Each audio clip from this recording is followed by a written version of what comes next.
You mentioned mystery, right? And the etymology of the word mystery is a fascinating one in terms of how it originates and how it makes its way into Eastern Christianity.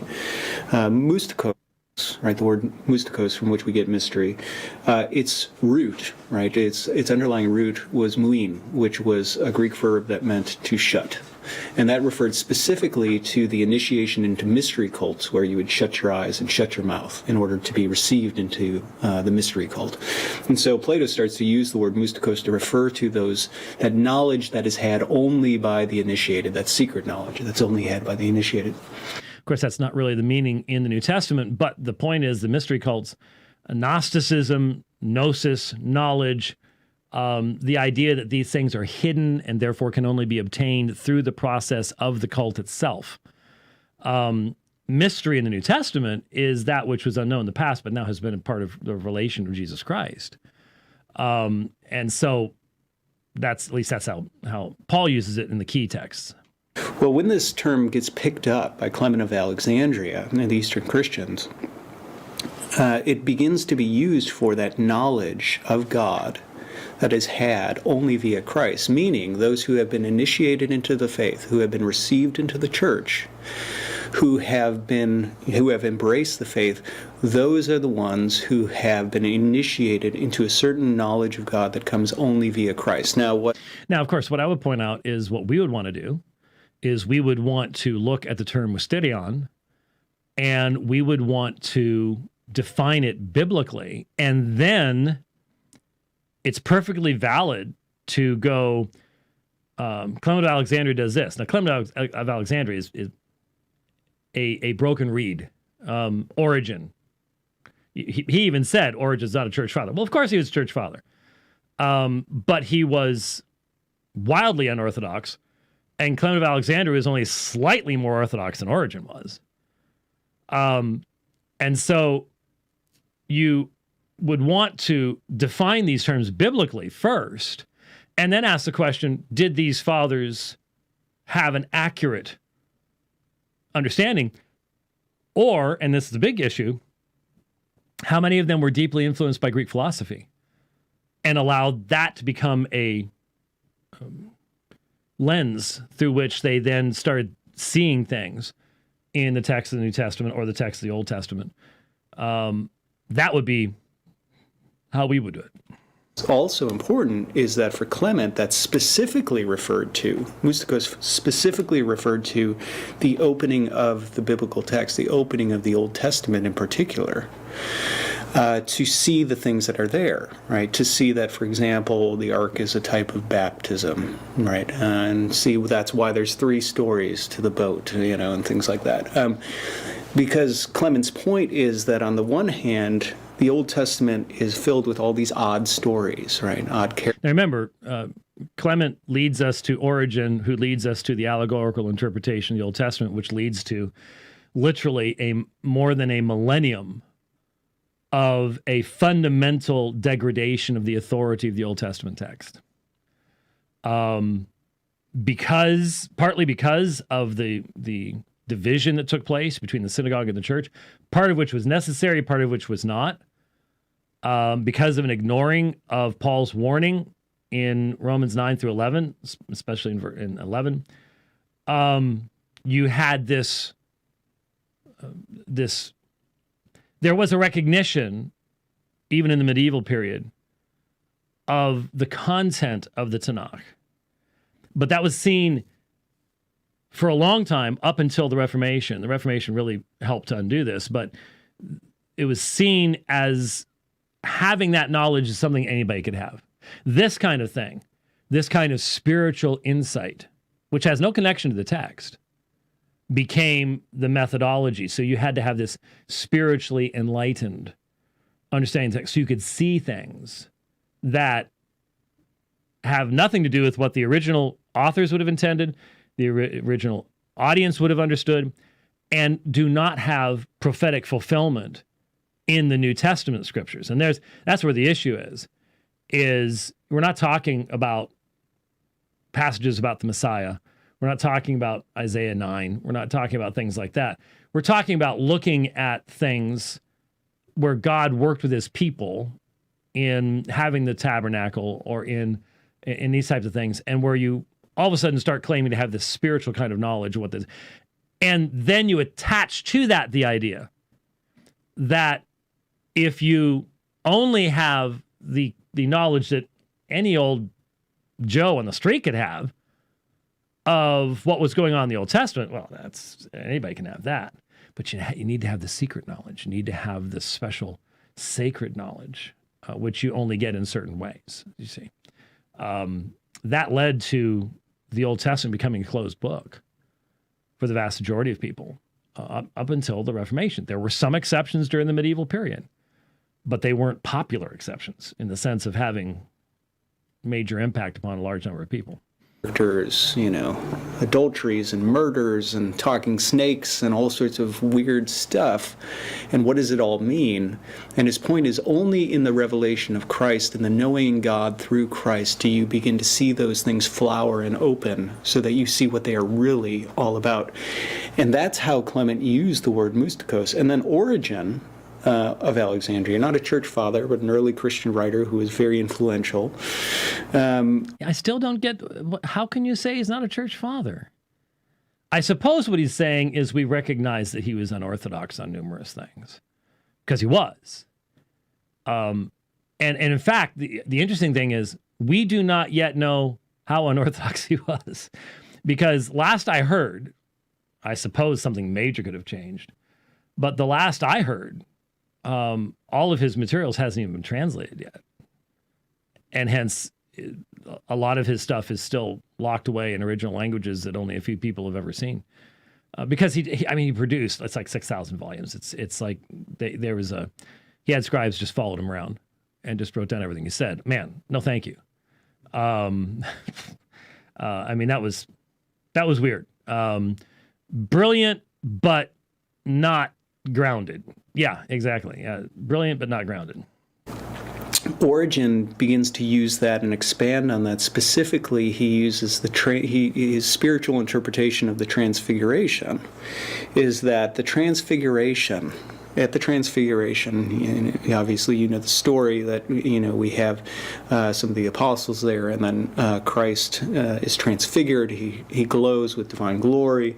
His garments shine whiter than anyone can bleach them, and he converses with Moses and Elijah, who both show up.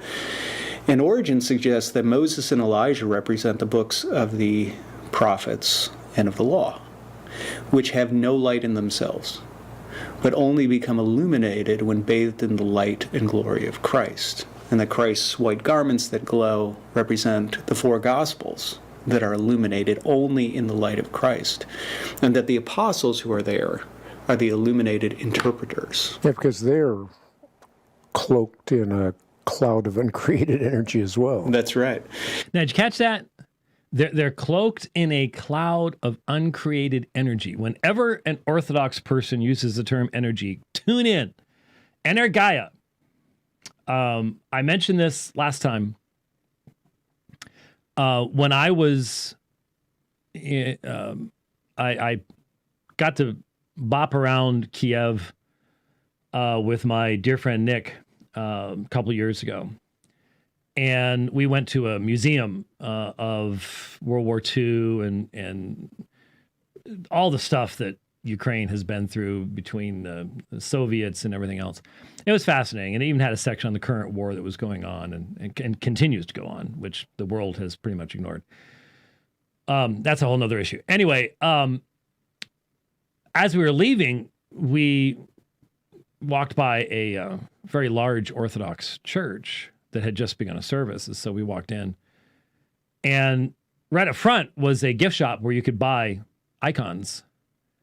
And then inside, the choir had just begun to sing. Now, look, I have friends who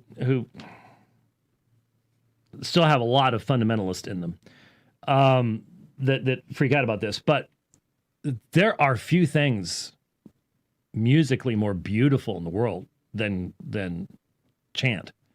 I mean, I posted on Facebook recently somebody had posted this, and I listened to it. They went into the Hagia Sophia, the huge, the massive, incredible Byzantine church in Constantinople, modern-day Istanbul. As you know, in the middle of the 15th century, the Turks finally breached the walls, primarily thanks to the Crusades and things like that. They finally breached the walls. They had stood against, they had kept the Turks out of Europe all that time, and finally they take Constantinople. It's a bloodbath, and they turn this massive church, which at one point was one of the largest structures in the world, into a mosque. But it's a Christian church. And what they did is they went in there. Did you see this? Did you listen to it? Oh, man, you've got to. A few years ago, they got permission to go in there when nobody was in there, because you can't have anybody in there to do this. When nobody was in there. And they set up equipment all around the room. And then all they do is they just, it wasn't clap. What was it? There was some sound they would make. And then they recorded what that sounded like at various places in the room. And they created an audio filter that you can then apply so you could hear what a choir would have sounded like in that building back in the day. And so they'll play a chant and then they'll apply the filter, and it's just like, oh, whoa. So the music, I mean, it was beautiful. Nick and I walked in, and there is beautiful, beautiful music coming out of there. But I'm looking around, and you can have beautiful, beautiful music, but from a Christian perspective, the world can produce beautiful, beautiful music. What makes it beautiful is its truth content. Yes, God made us to appreciate the beauty of that sound, just as we appreciate the beauty of the sunset. And an Orthodox service lasts forever, and you are assaulted from every direction. They have the incense going, and the sound, and the building, and it's meant to fill all the senses. But from the Christian understanding of the creation of man, what would make any of that important is not the response of the creature, but the conforming of the creature to the image of the Creator through the communication of divine truth. And what happens, and what has happened in the vast majority of Eastern Orthodoxy, is a replacement of that truth with traditions, a denial of certain vitally important elements of divine truth, especially in regards to anthropology and soteriology, and foreign concepts. And some of those foreign concepts, the primary one is this concept of energia, of energies. There are places of energies, and you have to go to these places. I would argue in the New Testament, the places of energia is wherever the Holy Spirit of God is, and the Holy Spirit of God dwells within his people. And so when you have a small band of believers in prayer in the back room of a storefront in Poughkeepsie, that's where real energia is going to be found, when they are on their knees seeking to be obedient to Christ in all things, applying the gospel, living the gospel. But the tradition has developed, there's these places of energia, and it can take on, quite simply, a rather blatant character of paganism. With all the beautiful music, all the structure and the architecture, once you take out Christian truth, then you've got people simply coming to a place hoping to get certain energy for healing and for success in business, and it becomes very token and very materialistic, even though it's talking about uncreated energy. Because what animates is Christian truth. And that's why Sola Scriptura is so important, because once you deny that, the church is the bride of Christ, and the church hears the voice of Christ in his word. Once the church says we are the infallible interpreter of this, and once the church says we are the one that determines what this is, the church enters into a monologue with herself. A mere echo. You no longer hear what is outside of you and can bring correction. There can be no reformation anymore. And that's a tragedy, especially when that tragedy takes place in the midst of such beauty. And so, one of the reasons, again, that and here I am talking about it again, that I have attempted to try to avoid getting dragged into this whole area is because trying to communicate with Western evangelicals and going, no, wait, guys, hold on. The smells and the bells aren't the issue. The bells are beautiful. The smells are fine. The chants are beautiful. They're incredible. And very frequently extremely orthodox. Trinitarian. I mean, some of these chants have deeper Trinitarian theology than almost anything in an evangelical hymnal, except for the Christmas hymns. But that's normally the third stanza. We skip that all the time anyways. But it's frustrating to have to acknowledge this, but it's true.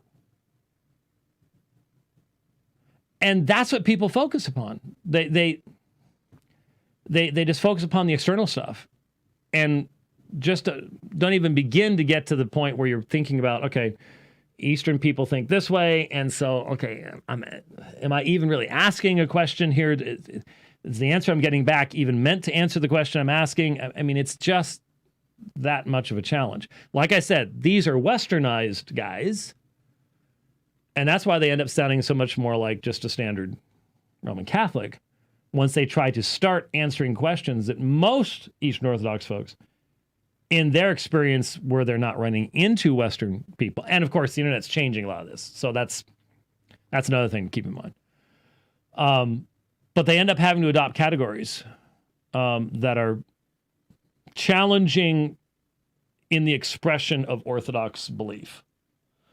Again, why are we doing this? Well, we're doing this because it's important. Anyway, so there you go.